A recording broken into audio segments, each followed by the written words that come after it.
Հարգելի ռադիո լսողներ եւ դիտողներ, տեղեկացնում ենք, որ շուտով մեր հաղորդումների մի մասը հասանելի կլինի բաժանորդագրությամբ։ Առանց բաժանորդագրության լսեք մեր հաղորդումները FM 106 եւ 5 հաճախականությամբ եւ դիտեք լրատվական TV կայքում։ Բարև բոլոր նրանց, ովքեր մեզ նոր են միացել FM 106 եւ կես հաճախությամբ իր աշխատանքն է շարունակում Modus Vivendi հաղորդաշարը, տաղավարում աշխատում են Հայկու Հիմինասյանը եւ հաղորդաշարի հեղինակ Modus Vivendi կենտրոնի տնօրեն Դեսպան Արապապյանը։ Շարունակում ենք թողարկումը, խոսում ենք Կարսի պայմանագրի մասին։ Պարոն Պապյան, սակայն այսպես 100-ամյակ անց, ինչու է Թուրքիայում կամ որոշ հատվածներում այդպես էլ կոմունիստական հեղափոխությունը դեռ երազանք մնում։ Ես կոմունիստական չէի կոչվի, ընդհանուր ձախերի շատ մարքսիստական տեսակետներ կա, հատկապես դա բավականին ուժեղ էր այդ զազայախոս շրջանում, Դերսիմ, Համշենցիների շրջանակներում, Համշենցիներ եւ այլն։ Նայեք, այստեղ ես չեմ կարծում, որ դա կոմունիստական կամ մարքսիստական էր։ Նույն, այսինքն աշխատավորական կամ բանվորական կուսակցությունը քրդական, ասենք Օջալանի, ինքը հանդես էր գալիս նման գաղափարախոսությամբ, այստեղ երկու հարց կա։ Առաջինը այդ ժողովուրդները, որոնք ազգային ազատագրական պայքար էին մղում, նաև սոցիալապես ճնշված ժողովուրդներ էին, այսինքն ի տարբերություն, ասենք մյուսների, ասենք սունիների, այդտեղ կրոնական խնդիր կար, էթնիկ խնդիր, ճնշված էին։ Հետևաբար, երբ որ դու սոցիալական արդարության գաղափարն ես ստանում,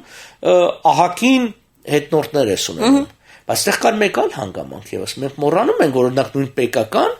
դա եթե չասենք KGB-ի ծնունդներ, ապա ֆինանսավորում եւ աջակցում էր KGB-ի կողմից, որի ընդհանուր կուրատորներ Հեյդար Ալիևը,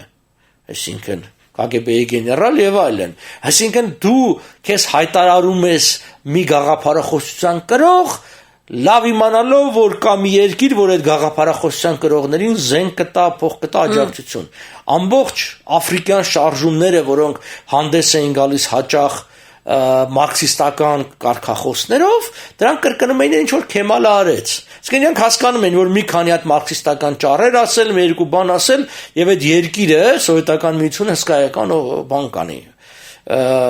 աջակցություն կցուցաբերի։ Իրականության մեջ ոչ այդ աֆրիկյան շարժումներն էին մարքսիստական, ոչ էլ հաճախ բաները,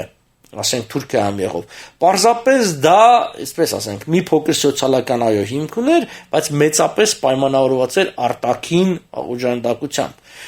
Ակնհայտ է, չէ՞ որ համաշխարհային առումով այսպես ձախերը եւ հատկապես ծայրահեղ ձախերը մարքսիստները պարտություն են կրել եւ սովետական միության տապալոնները էապես թույլացել են, որովհետեւ պատկերացրեք, ես ասենք Արգենտինայում ինչ որ անհաջող բիզնեսմեն եմ, եթե ես ինձ հայտարարում եմ բան եւ դա փաստերով կա, ասենք Միացյալ Նահանգների կոմունիստական կուսակցություն կար, սուտ-մուտ Արգենտինա, Բրազիլիա, դու հայտարարում ես կոմունիստական կուսակցություն, դու կարաս ոչինչ չանելով այսպես այսօրվա բառով ասած, այնքան գրանտ ստանաս սովետական միությունից, որ թագավորի պես ապրես, մեկ-մեկ ժողովներ կանես, մեկ-մեկ վրեմյան էլ կգա կնկարի եւ կփորձի ցույց տալ, որ իբրտե ռեալ բան է։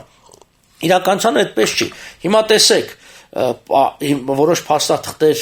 գաղտնազերծվել են, օրինակ աշխարհ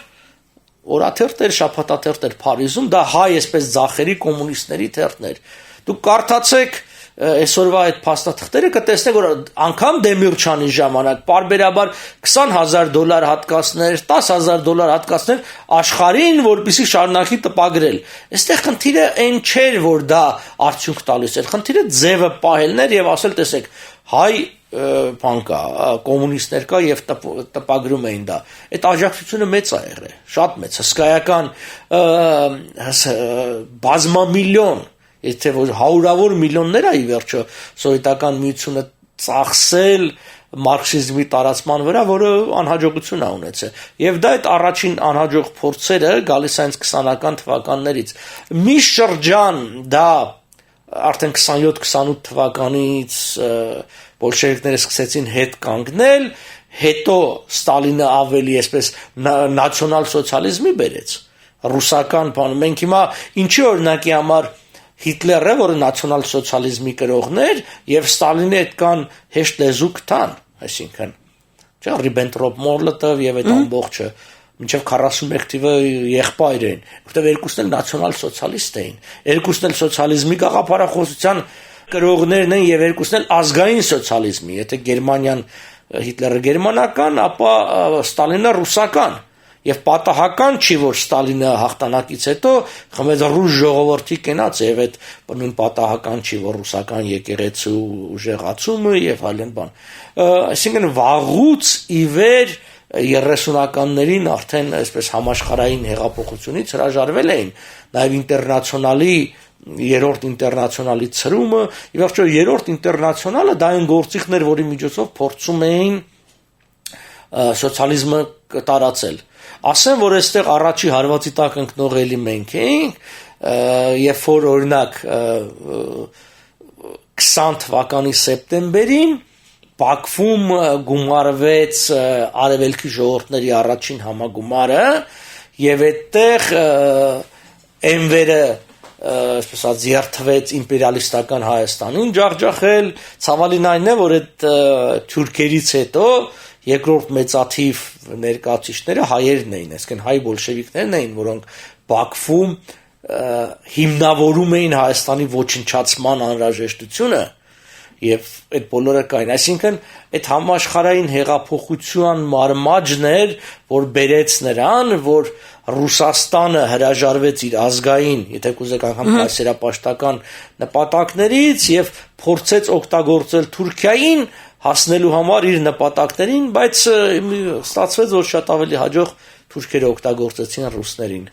Շնորհակալ եմ, պարոն Պապյան, հարգելի ունկնդիրներ, լսում եք Modus Vivendi հաղորդաշար, տաղավարում աշխատում էին Հայկո Հիմնասյանը եւ հաղորդաշարի հեղինակ, Modus Vivendi կենտրոնի տնօրեն դեսպան Արա Պապյանը։